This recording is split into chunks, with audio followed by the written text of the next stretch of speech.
প্রিয় আফনান ভাই, আপনার সেই ভয়ঙ্কর কণ্ঠে শুরুর অপেক্ষায় আমি প্রতি রাতে থাকি। আজ আপনাকে যা লিখছি তা কোনো কল্পনা নয়। আমার বড় চাচা, যিনি একজন অত্যন্ত যুক্তিবাদী মানুষ ছিলেন, তার জীবনের সেই 40-50 বছর আগের ঘটনাটি আমাদের পরিবারের ডায়েরিতে আজও বন্দী। ঘটনাটি সিলেট জেলার গোয়াইনঘাট এলাকার গভীর জঙ্গলের কোল ঘেঁষে থাকা এক পরিত্যক্ত গ্রাম নিশিনগরের। এই ইমেলটি একটু বড় হবে, কারণ প্রতিটি মুহূর্তের ডিটেলস না দিলে আপনি সেই আদিম ভয়টা অনুভব করতে পারবেন না। সময়টা 1976 সাল। চাচা তখন সরকারি বন বিভাগে চাকরি পেয়েছেন। তার পোস্টিং হল সিলেটের এক প্রত্যন্ত অঞ্চলে।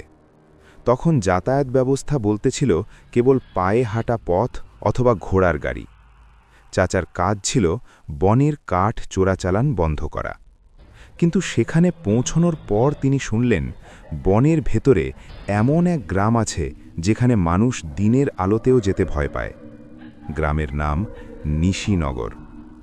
গ্রামের মানুষ বলে 100 বছর আগে এক তান্ত্রিক সেখানে নরবলি দিয়ে এক অশুভ শক্তিকে জাগিয়ে তুলেছিল।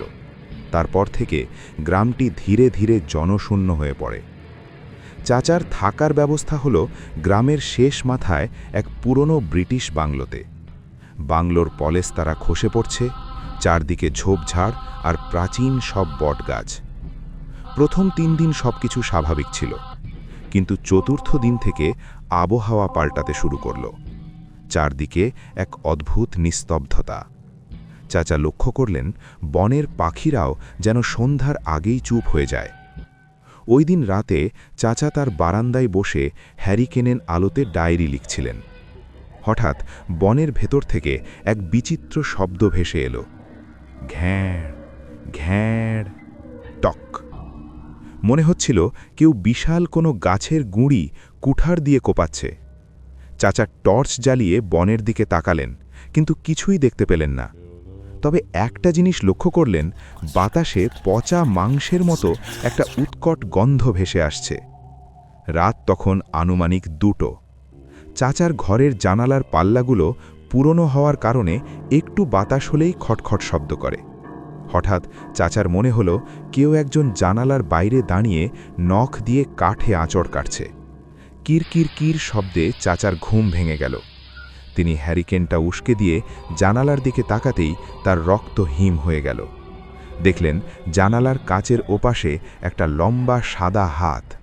হাতটা মানুষের মতো নয়, আঙুলগুলো অস্বাভাবিক লম্বা আর নখগুলো বাঁকানো। চাচা কোনো মতে চিৎকার দিয়ে পিছু হটলেন, কিন্তু পরক্ষণেই বাইরে থেকে একটা খিলখিল করে হাসির শব্দ ভেসে এলো। সেই হাসিতে কোনো মানবিকতা ছিল না, ছিল এক আদিম পৈশাচিক আনন্দ। গল্পের সবচেয়ে ভয়ঙ্কর অংশটি শুরু হয় এরপর। রাত যখন 3টে, হঠাৎ বাংলোর সদর দরজায় কড়াঘাত পড়ল। ঠক ঠক ঠক। দরজার ওপার থেকে একটা নারী কণ্ঠ ভেসে এলো। চাচা চমকে উঠলেন।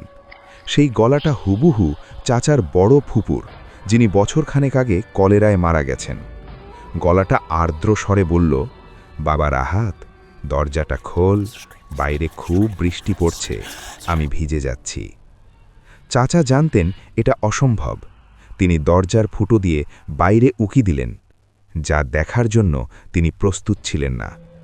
দরজার সামনে কেউ নেই, কিন্তু বারান্দার মেঝের ওপর কাদা মাখা দুটো পায়ের ছাপ নিজে নিজেই তৈরি হচ্ছে, যেন কোনো অদৃশ্য কেউ সেখানে দাঁড়িয়ে আছে।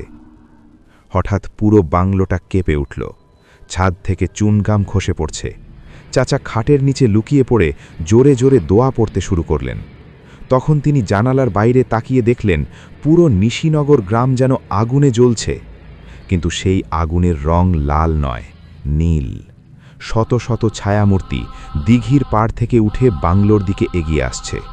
তাদের সবার হাতে মশাল, কিন্তু সেই মশালের আলোতে কারো ছায়া পড়ছে না।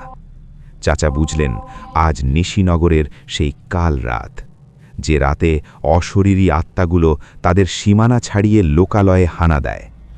চাচার বাংলোর চারপাশের আম গাছগুলো থেকে তখন অজস্র বাদুড় একসাথে ডানা ঝাপটে উড়ে গেল। সেই দানবীয় দীর্ঘাকৃতি মূর্তিটি, যার কথা আমি আগে বলেছিলাম, বাংলোর দরজায় সজোরে ধাক্কা দিতে শুরু করল। দরজার কাঠ মড়মড় করে ভেঙে চলেছে। উপসংহার: পরদিন সকালে গ্রামের মহাজন আর বনরক্ষীরা এসে চাচাকে অজ্ঞান অবস্থায় উদ্ধার করে। চাচার গায়ের জামা ছিঁড়ে গিয়েছিল আর তার পিঠে 5 আঙুলের গভীর আঁচড়ের দাগ ছিল। গ্রামের ওঝা বলেছিল, সেদিন যদি চাচা ভুল করে দরজা খুলে দিতেন তাহলে নিশিনগরের ইতিহাসে আরও একটি নিখোঁজ হওয়ার ঘটনা যোগ হতো। আফনান ভাই, এই ঘটনার পর চাচা আর কোনো দিন ওই এলাকায় ফিরে যাননি। আজও সিলেটের সেই গভীর জঙ্গলে নিশিনগর গ্রামটি আছে কি নেই কেউ জানে না, কিন্তু ওই ডায়েরির পাতাগুলো এখনও আমাদের আলমারিতে আছে, যা সেই বিভীষিকার সাক্ষ্য দেয়।